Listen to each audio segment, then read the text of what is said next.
তিলোত্তমাকে খুন করেছে রাজ্য সরকার। খুঁজলে কারা বেরোবে? তৃণমূলের নেতার দামাল ছেলে দামাল মেয়েরা বেরিয়ে পড়বে।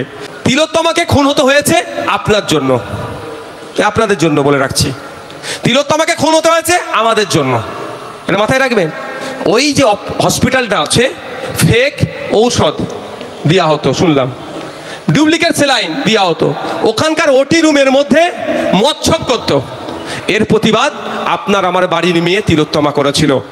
আর কি হতো, মর্গে যে সমস্ত মহিলাদের লাশ থাকতো, ওই মহিলাদের লাশগুলোকে নিয়ে নোংরামি করতো, নোংরামি করে ভিডিও করে বিদেশের মার্কেটে বিক্রি করতো। এর প্রতিবাদ কে করেছিল? আপনার আমার বাড়ির মেয়ে তিলোত্তমা। আর কি হতো, ওখানে যে সমস্ত অনেক লাওয়ারিস লাশ হয় না, অ্যাক্সিডেন্ট মারা গেছে, খুঁজে পাওয়া যাচ্ছে না কেউ, ওই মর্গে থাকতো। তারপরে নির্দিষ্ট টাইমের পরে সিস্টেমে যেটা হতো, ওরা ওই লাওয়ারিস লাশকে বিক্রি করে দিত। তৃণমূলের লেভেল বুঝতে পেরেছেন তো? তৃণমূলের সাথে যুক্ত এরা লাশকেও ছাড়ছে না, মৃত লাশকেও বিক্রি করে দিত। এর প্রতিবাদ তিলোত্তমা করেছিল। সেই জন্য প্রথমে তিলোত্তমাকে খুন করেছে, তারপরে ধর্ষণ করানো হয়েছে। কারণটা কি? স্বাভাবিকভাবে যদি একটা লাশ এখান থেকে উদ্ধার হয়, আপনি আমি কি বলবো, কি কারণে মারলো বাবু লোকটাকে? আর একটা মহিলা হয়, শুধু লাশ যদি থাকে, তাকে রেপ না করে, তাহলে কি বলবে, তাহলে কেন মারলো? আর যদি রেপ খুন করিয়ে দেয়, একটাই রেপ করেছিল বলে দেবে, ওই জন্য খুন করে দিয়েছে, তাই না? তাই তো, এর বাইরে চিন্তা হয় না আমাদের। ঠিক ওই ধরনের এই অন্যায়গুলোকে আমাদের তিলোত্তমা প্রতিবাদ করেছিল। তিলোত্তমাকে প্রথমে খুন করেছে, তারপরে ধর্ষণ এই জন্যই করানো হয়েছে, কেউ না ভাবে যে কেন খুন করলো, সকলেই যাতে ভাবে ওই ছেলেটি বা আরো কেউ থাকতে পারে, তারা ধর্ষণ করার পরে খুন করে দিয়েছে। মানে আমাদের মাথা থেকে এটা সরিয়ে দিচ্ছিল। যাক, তিলোত্তমাকে খুন করেছে রাজ্য সরকার। খুনিদেরকে বাঁচানোর জন্য কত তৎপরতা দেখিয়েছে আমরা দেখেছি, কিন্তু আমাদের ভুলে গেলে চলবে না যে কেন্দ্র সরকারের আজকে অমিত শাহজি এসেছেন, কি বলে আমরা দেখব তিলোত্তমাকে নিয়ে। কারণ যে অমিত শাহজির নিজের দপ্তর দপ্তরের মধ্যে সিবিআই আছে, সিবিআই বলছে কোর্টে, যেই দিনকে তিলোত্তমাকে খুন করা হয়েছিল, ওই দিনকে ওই করিডোরে 54 থেকে 55 জন যাতায়াত করেছে, এটা বলেছে।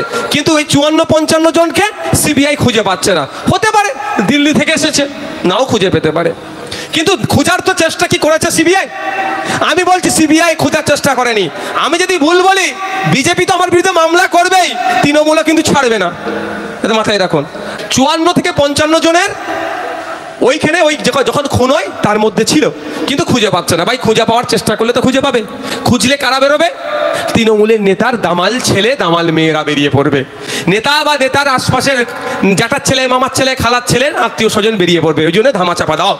এই ধামাচাপা শুধুমাত্র একা তৃণমূল দেয়নি, বিজেপিও এর সাথে যুক্ত আছে। কারণ 54-55 জন ওই করিডোরে ছিল, আপনি খুঁজে পেলেন না যখন, আপনার উচিত কি ছিল হতো? আপনার কি উচিত হতো? ওই 54-55 জনের ছবিগুলো সিসিটিভিতে পাওয়া যাচ্ছে, গোল গোল মার্ক করে সিবিআই যে ওয়েবসাইট আছে, বিভিন্ন সোশ্যাল মিডিয়ায় যে পেজ আছে, বিভিন্ন মেইন স্ট্রিম মিডিয়াতে, পেপার পত্রিকাতে পাবলিশ করে দেওয়া, তাই না ভাই? যে এই এই এই 54-55 জন কারা, এদের নাম ঠিকানা, ফোন নাম্বার, যদি নাম ঠিকানা অ্যাড্রেস যদি পান, ফোন নাম্বার দিয়ে দেওয়া, সিবিআই এর অফিসিয়াল নাম্বার, যে আপনারা এতে আমাদেরকে পৌঁছাবেন। তাহলে আমার পাড়ার যদি ওই 54-55 জনের মধ্যে কেউ থাকে, আমি তো সিবিআইকে টুক করে পৌঁছে দিতে পারতাম, তাহলে ধরা পড়তো না তারা। তাহলে এখনো 54-55 জন যারা ওই রাতে ওখানে ঘুরঘুর করছিল, তারা বাইরে এখন হাওয়া খেয়ে ঘুরছে। তাই আমাদের লড়াই চালিয়ে যেতে হবে। তিলোত্তমা আমাদের জন্য খুন হয়েছে, ঠিক আমরা যেমন এখানে বসে আছি 42 দিন, মালেক ভাই প্রায় 80 দিন জেল খেটেছে, আমাদের নিজের স্বার্থের জন্য নয়, আপনাদের জন্য।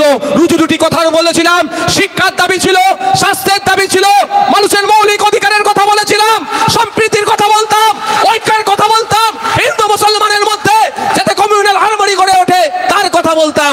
ওইটাই ছিল আমাদের অপরাধ। আমাকে 42 দিন, মালেক ভাইকে 80 দিন জেলে রেখেছে, কারণটা আমি আপনাদের জন্য কথা বলেছিলাম। ঠিক একই ভাবে আমার আপনার বাড়ির মেয়ে তিলোত্তমাকে খুন হতে হয়েছে, আপনার আমার জন্য কথা বলার, আমার আপনার হয়ে তারা সওয়াল করছিল, আপনার আমার হয়ে প্রতিবাদ করছিল। তাই আমাদের নৈতিক দায়িত্ব শুধু তিলোত্তমার পরিবার প্রতিবাদ করবে না, আপনাকে আমাকে দায়িত্ব নিতে হবে। যতদিন না পর্যন্ত তিলোত্তমা ন্যায় বিচার পাচ্ছে, আমরা রাজপথ ছাড়বো না।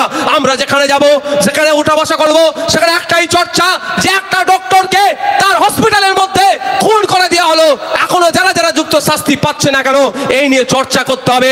অবিলম্বে সমস্ত কালপিট গুলোকে খুঁজে বার করে ফাঁসির ব্যবস্থা হোক, সর্বোচ্চ হবে, আরে তিলোত্তমার খুনিরা না ছাড় পায় তার আওয়াজ তুলতে হবে। বন্ধুগণ, হবে তো নাকি? না তিলোত্তমা হিন্দু বলে প্রতিবাদ করবেন না?